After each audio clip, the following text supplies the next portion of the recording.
Welcome to Hardcover. I'm Peter Bryn. She's Brittany Bryn. And this is Immersive Worlds. Today we're talking about world building, which is going to be great because we have a guest in the studio today.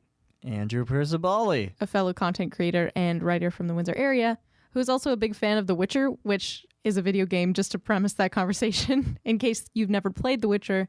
I don't want to seem too full of myself because I'm a beginner writer. That's the title that... But you write. I right? do. Yeah. I do. Yeah, you write, so But- you're a writer. Yes. Correct. Okay, cool. I fear calling myself a writer because then Right. people are going to be like, hold me to a higher standard. There are all different Who is kinds this of guy? writers. Yeah. I will just I will be quiet until I am introduced, and then I will speak when prompted. We're not writing prompted. writing prompt. Oh my god. Oh, NaNoWriMo started yesterday. Oh my god. Correct me if I'm wrong. Those are 25,000 word novellas. 50,000. 50. Well, It's a novel. yeah, you can Right. you can set your own word goal, but yeah, it's 50,000. Right. generally. Is there like an official judging and or community for it, or is it all unofficial communities for said program? Well, they have like a group that meets. If you're in the Windsor region, you Yep. can go and go to their write-ins and get Oh, really? stickers and like meet up Cool for and that. yeah. That's neat. I recently met a man. He said he knows you. I forget his name. He runs an improv thing. Oh, Alex. Right. Yeah. I recently met Alex. His girlfriend happened to be sitting there, and I was happening to work on my book that night, and Yeah. she like spied it. Oh. And it was just funny how like they were just drawn to it, and we ended up like having a great conversation, and it was Oh, that's so good. like such a unique when you just meet people. It was a great time. They're Cool. very nice people. Yeah, Yeah, they they're- yeah, really good. Yeah, and agree. it's cool how like writing brings people together. I love that. Yeah. Love that so much. I heard you were at a concert. Yeah. I didn't hear who. It was George Watsky. Oh, okay. He's a poet from L.A. who decided one day to start rapping. Nice. He's slam poet by profession. Nice. That was how he started. We're in the studio with Andrew Perciballi, and he's a writer from the Windsor area. Hello, Andrew. Hello. Hello. Hey, what's up? Welcome. Yeah, so we're going to talk about world building today. You excited? I am excited. Oh man. I think that world building is like one of the hardest things, at least for me as a writer. I Yeah. have such trouble like sitting down and being like, okay, what is this world? I think when I start, like when you start a project, Yeah. you're super excited about the world building aspect, and then afterwards, like now that I'm doing a novel, it's like, oh, I gotta remember to like add some more stuff in here. Like it becomes more of a chore, and you have to find ways to make it less boring. When you look at like the stalwarts of the world building genre, if we can call it a genre, like, you know, Tolkien, and just how much is in that Silmarillion. Oh my gosh. Right? It's astounding because I've tried to do world building and I cannot. Yeah. I'm just like, oh, you know what? I'll set it in this world. people know what this world is. I don't. I think it's a very stylistic choice to like decide, like if you are going to make your world as complex as Tolkien, it's such a stylistic choice. Like I'm going to make it this deep and have this much depth. Yeah. And I personally haven't decided to have quite that much. I don't think, but I'm fascinated by it. But I couldn't sit through it. I read The Hobbit. Yeah. But beyond that, I know a lot of other people that have had issues sitting through those novels as well. Oh, the Silmarillion. Yeah. I can't read. I enjoy the Lord of the Rings books, but yeah, there's But some not the Silmarillion. not the Silmarillion. That one's just so it's just world building basically. It's Right, just right. like establishing the mythos and stuff. And then you have languages as well that he's created Right. to be a part of this to be integral to this world. So Right. that's a whole nother step that I personally have never That you can't tried. even. Right. It's like a can of worms. Yeah. So your genre is the same, similar, right? Like fantasy Yeah. kind of. I would classify it. That's the world it is. Mm-hmm. I try to not overpower you with wonder. I'm trying to write a story about people and characters, and I'm trying to make it very endearing in terms of them, and I don't want to take too much away from them.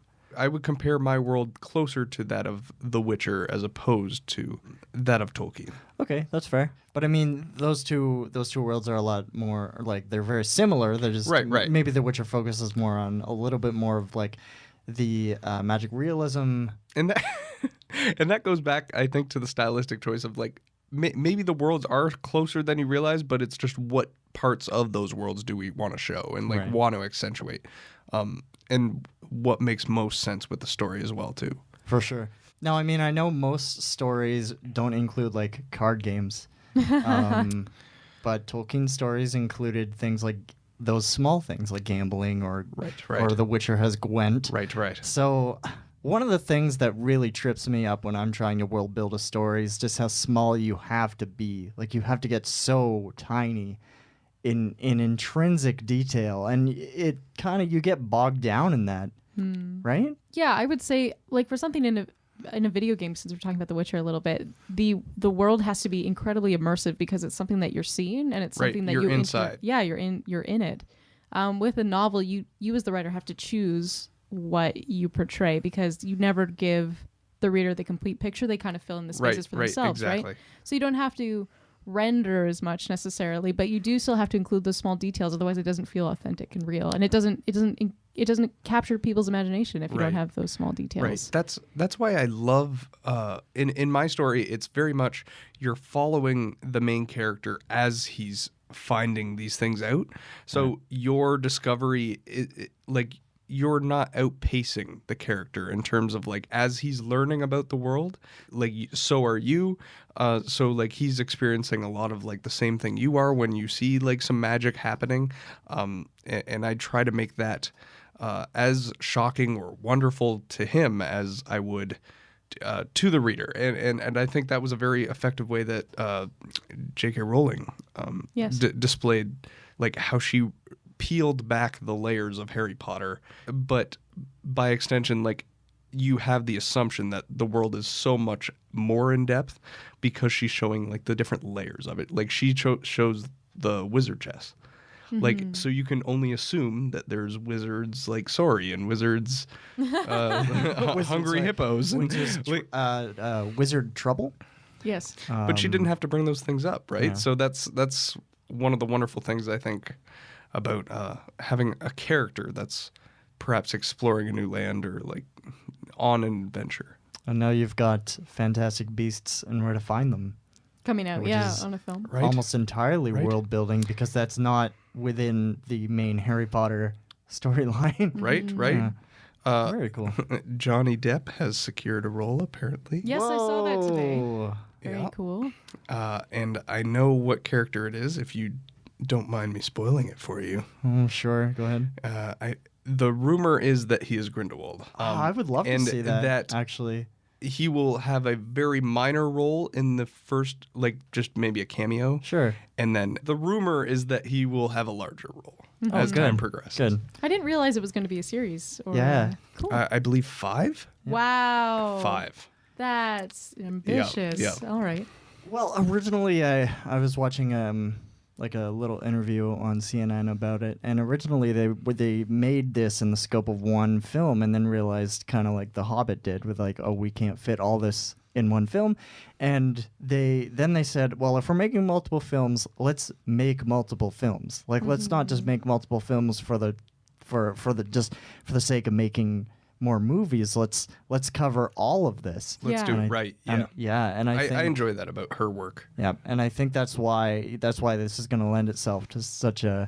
I think it'll be a very good companion To the Harry Potter universe that we know, because Harry Potter's universe is so big. Another thing that you could also bring up is like you can tell a Mass Effect story for 17 years and still have so much more material because that world is just so huge, right? Right.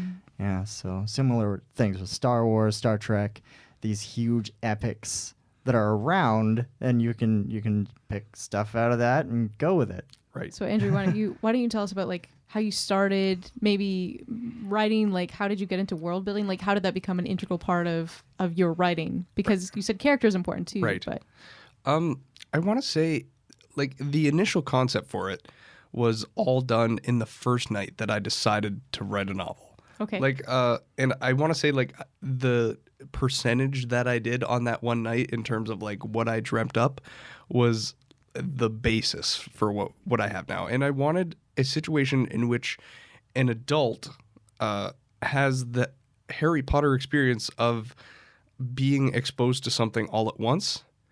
And I wanted to kind of explore that. So what I've done is there's our world just as it is, and occasionally someone will just poof out of it. Okay. And then they will be in this fantasy world all of a sudden. And I have like obviously like the reasons to explain all that. Some of it's kept hidden for a while.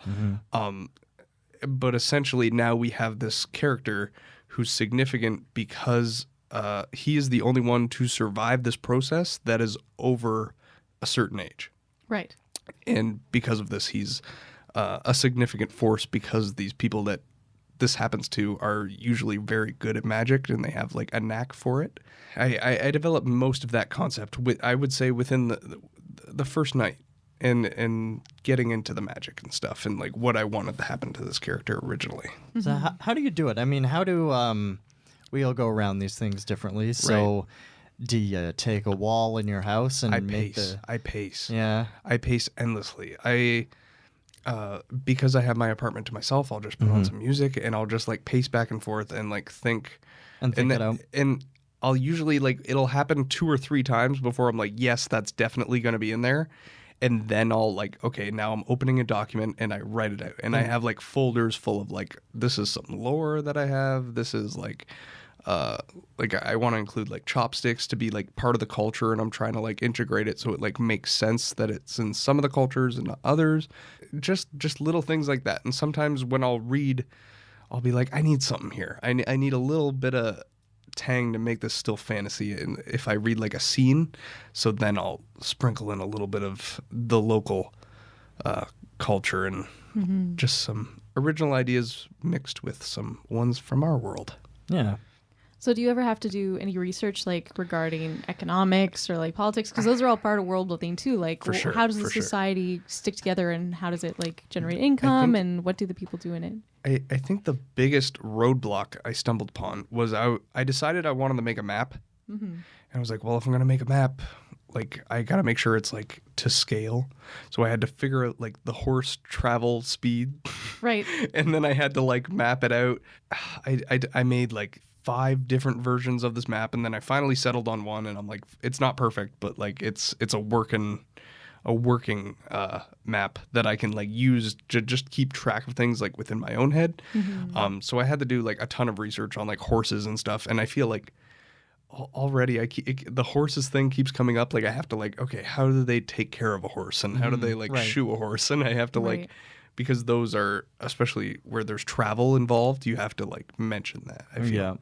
Yeah, I've been to quite a few world building panels where the main question is always about survival. Like how do you study like the traveling aspect, or like how cold can people get before they get frostbite, or like how much do they have to eat per day, and like those kind of things. Well, I've almost had hypothermia myself in my time. Oh wow. So I know relatively how cold. And what I did was I decided I didn't want it to become too much of a roadblock, so I decided very early on that my world, which is called All Ort, which is German for all places. Fun times. It's like Darth Vader. It's just Darth Father.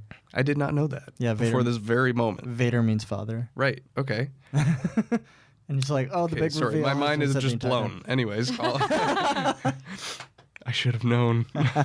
All right. So it was going to be a milder climate in general because I didn't want to get in the way. I want a lot of travel. Okay. And I like nice weather. Yeah, that's true. Nice weather. It's my world. I do what I want. Nice weather. If I want it to be sweater weather all year round, I'll make it so. That's right. One of the big things that's very prevalent in a lot of world building that doesn't go well is making like a history of the whole thing, but not making it flawed. Right. So you make this history of these things that happened, but history is broken. Like it's fallacy. There's corruption. There's wars. There's all these things. But if you make this polished and and like pristine that you can show off and say, oh, there was a war from this year to this year and this happened, and not have that fallacy or just, like I said, brokenness of history, then I feel like you're almost missing the mark. Right. So what I've done is I decided I did want that aspect in there for sure. So I leave things very open-ended in terms of like, I'll build a piece and I'll be like, in this time, like this happened. And I know that, like, I don't know what happened 100 years before or after that, but I know that like that was like one of the key points. If someone was to do like a PowerPoint on what happened in the history of this country, like that would be like a key moment. Mm-hmm. So I think it's easier to fill in the blanks if you just make some interesting points, and I'm taking some things from like real history, and I kind of made what I've done is a few hundred years before my character shows up, there was 5 people that showed up all at the same time that were older than, again, most of these Earthborns.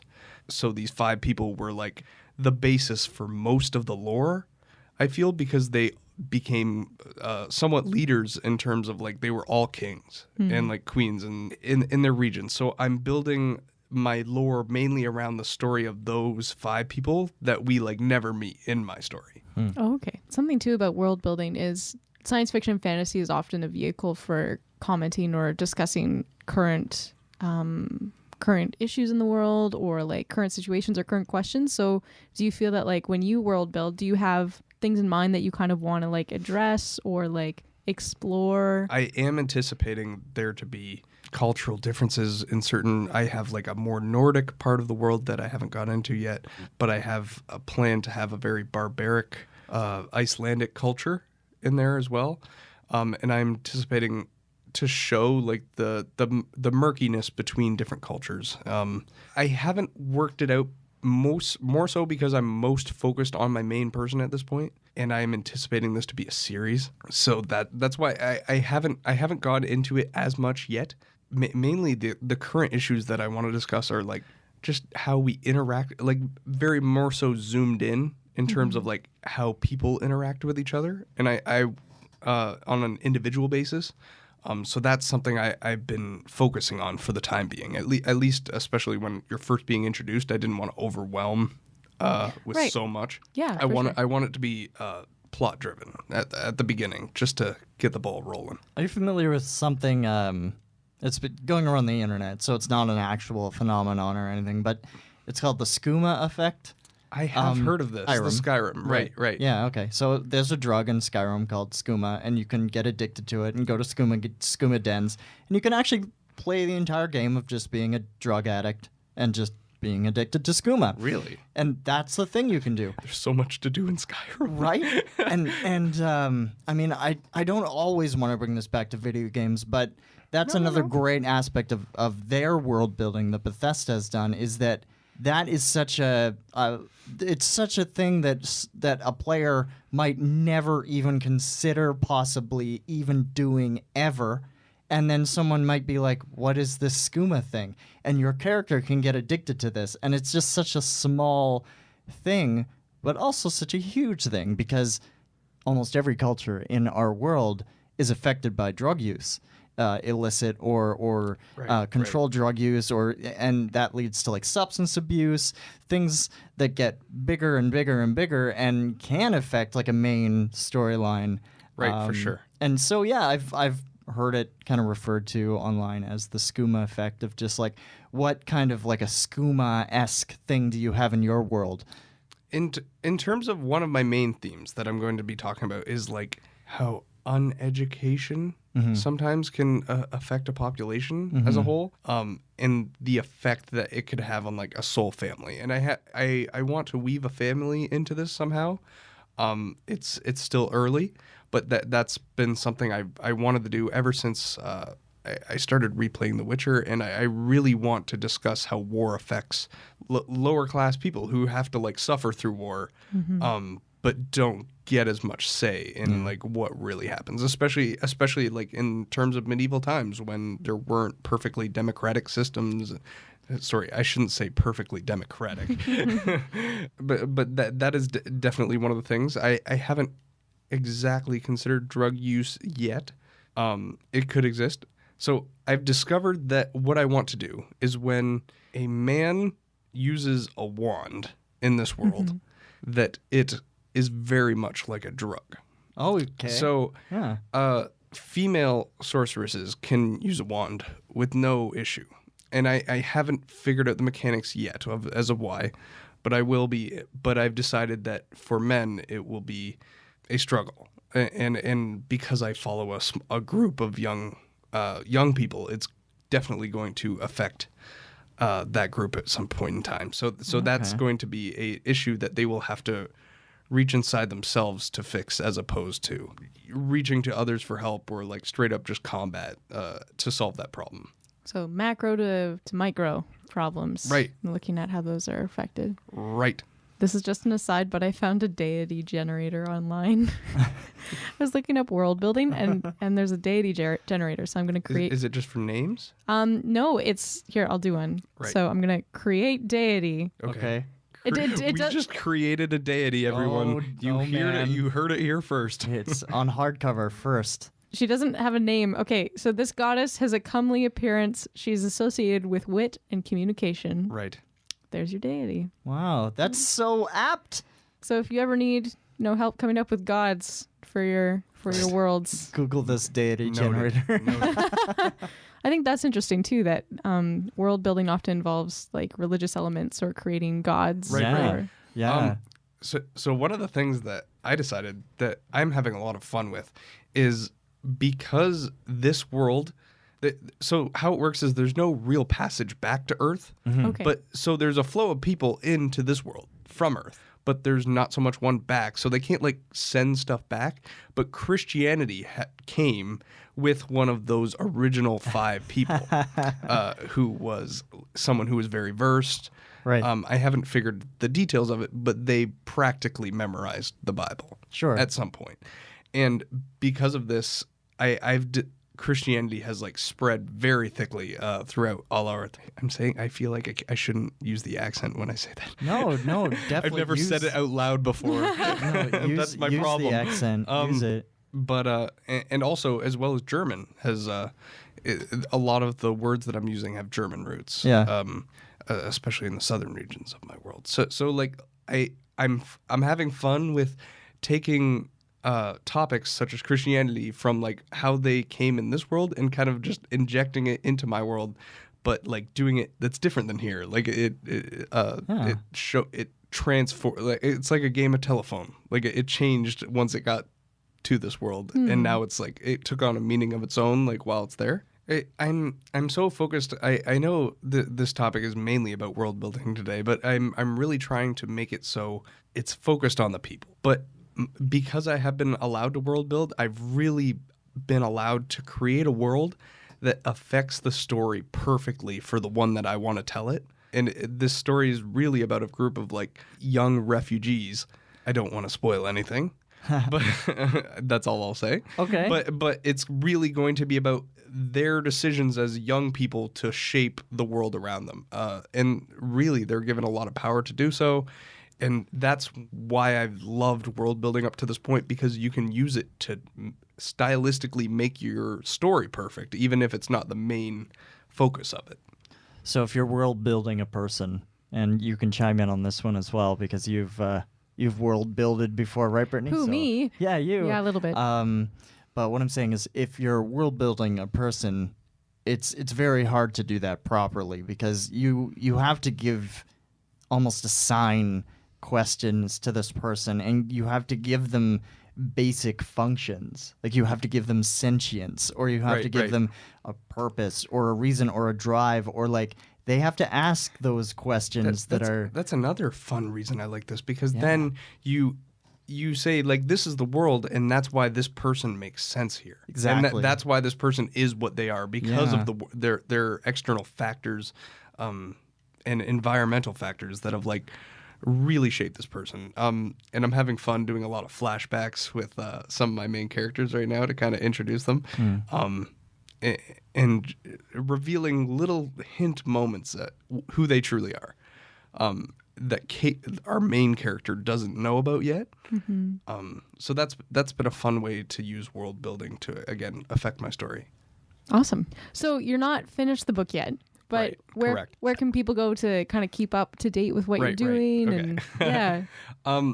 So right now I'm going to be doing some YouTube stuff with gaming, probably with Peter at some point as well. Yes. I'm going to be doing, there's going to be a lot of different things. My blog, I'll be linking through my Facebook page. The Facebook page is called Project Gateway Canada. It's called Project Gateway, but it's facebook.com/Project Gateway Canada is if you just want to like type it right in. Sure. And hopefully I'll have some content up there by the time this airs. And you can follow like what I do there. In terms of this book and all of my other projects that I do. Cool. Thanks for hanging out, man. Yeah, it's awesome. This has been great. This has been a nice stress relief. Oh, good. Yeah, I'm happy. I'm glad. Today's harmonica segment.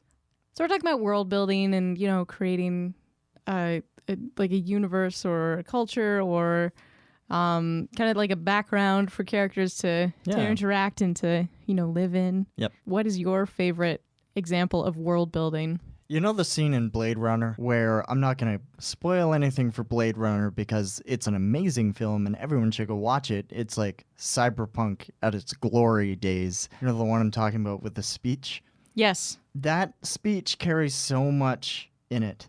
There's so many connotations to that speech, and I love it. It's just the way that actor delivers that line and the way that character says that thing at that moment is, that this world has affected people, and that's great to me. Yeah, and just like talking about like the vastness of the universe that they inhabit. That's so cool. Okay, how about like one that isn't very good? Okay, so Star Wars Episode 2. The worst Star Wars movie? When they're coming off the ship and Obi-Wan says to Anakin, Anakin says something like, "I always have your back" or something, and he's like, "Yeah, you're always there for me." And then he goes, that business on, I think he says a planet like Cato Nemordia or something. It doesn't count. And like that is just awful. It's awful writing. It's like awfully paced. It's awfully placed. It's awfully directed. It's awfully acted. And it's weird because it's Ewan McGregor, who is a great actor. Yeah, true. Yeah. Oh, I do want to bring up talking about kind of like awkward world building. In 1984 when he's reading the book.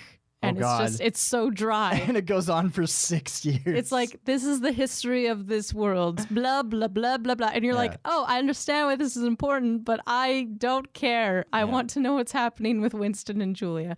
I think world building, like sometimes exposition is just so hard to integrate. And I get that. But as a reader, like, I want it to be interesting still. I hear you. So. Who does it really well? Who? Tolkien. Well, of course. Yeah. Tom Bombadil, man. Yeah, Tom Bombadil's great. There's so much world building in that. Yeah, and you do get a sense of like that. That's why Lord of the Rings is just so great, and it sparked so many novels and games and films, and this kind of whole tradition of building high fantasy. But yeah, it's just like you have a sense that it's such a grand world that you're in, and there's all these characters that like it's just so strange that you run into them because they're so unique and they tell you so much about the world that you're in. You can tweet us your favorite example of world building or your least favorite example at Hardcover Radio. Hardcover is a thing because of you, the listener, as well as our supporters at CJAM, a nonprofit community radio station that provides stuff that's not available on mainstream media in the Windsor, Detroit area. We are here because of your generous support and donations, so thank you for listening. Hey, thanks everyone for contributing to our pledge drive. It was a great success. Yeah, and definitely keep listening to CJAM and supporting them. They're the reason we're here, and thanks for supporting them. If you feel like you want to support further, we do have a Patreon account. Yeah, so if you want more content, consider supporting us on Patreon. You can check us out on Facebook, Twitter, iTunes. We're now on YouTube, and we're now on Google Play. Google Play Music. So you can find us in the podcast section if that's the music service that you prefer or that you use. So that's exciting. And you can find us on our website as well, hardcoverradio.com.